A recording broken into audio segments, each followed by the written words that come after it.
आजपर्यंत तुम्ही बघितलं असणार, PC किंवा लॅपटॉपमधून PFचे क्लेम करायचो आपण किंवा CSC सेंटरमार्फत किंवा सायबर कॅफेमार्फत. बरेचदा आपण गेला असताना कधी सर्व्हर प्रॉब्लेम, कधी नेटचे इश्यू, बरेचदा असे प्रॉब्लेम होतात.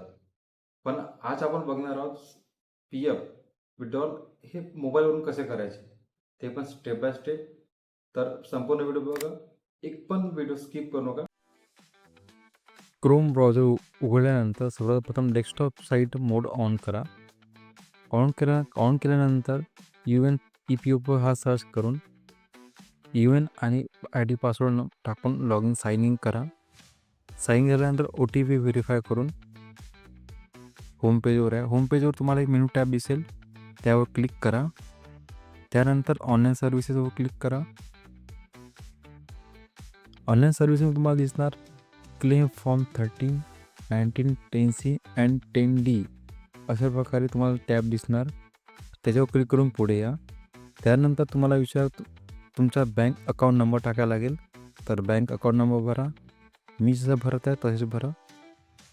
त्यानंतर व्हेरीफाय बटनावर क्लिक करा. तुम्हाला परमिशन विचारेल, येस करून समोर या आणि proceed for online application form click करा. त्यानंतर तुमची संपूर्ण इथं माहिती दिसेल. मी काय सिक्युरिटी पर्पजमुळे माहिती हाईड केली आहे. त्यानंतर PF ॲडव्हान्स 31 क्लिक करा. इथे तुमच्या सर्व्हिस प्रोव्हाइड दिसेल. इथे विचारत आहे रिझन काय टाकायचं, तुम्ही तुमच्यानुसार टाका. पर्पज कोणता आहे तुमचा PF काढायचा, मी नॅशनल क्लेम्स टाकत आहे. त्यानंतर रिक्वायर्ड अमाऊंट, तुम्हाला किती पैशाची गरज आहे, किती पैसा काढायचा आहे ते भरा. त्यानंतर तुमचा परमनंट ॲड्रेस विचारेल.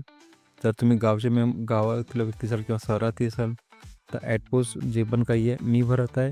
ही माहिती हाईड करून भरत आहे सिक्युरिटी पर्पजमुळे. त्यानंतर इथं तुम्हाला तुमच्या राज्य निवडायला लागेल. त्यानंतर जिल्हा निवड करा. त्यानंतर तुमची सिटी, तहसील किंवा जिल्हा, त्यानंतर पिनकोड भरून घ्या. सर्व माहिती भरल्यानंतर एकदा तपासून घ्यायचा. तपास झाल्यानंतर गेट OTP क्लिक करा. OTP तुमच्या फोनवर येणार. Valid and submit claim form करा. हे बघा, सक्सेसफुली तुमचा क्लेम फॉर्म भरून झालेला आहे. तुम्हाला जर क्लेम फॉर्म भरायची स्थिती बघायची असेल तर पुन्हा मेनू टॅबवर क्लिक करा, अगदी माझ्याप्रमाणे. ह्यावर याच्यामध्ये आल्यानंतर ऑनलाईनवर क्लिक करा. इथे बघा ट्रॅक क्लेम स्टेटसवर क्लिक करा. इथे बघा तुम्हाला आजपर्यंत तुम्ही केलेले क्लेम तरी पण तुम्हाला इथं बघा स्टेटस दिसणार, किंवा जुने क्लेम असेल तरी पण तुम्हाला इथं दिसणार.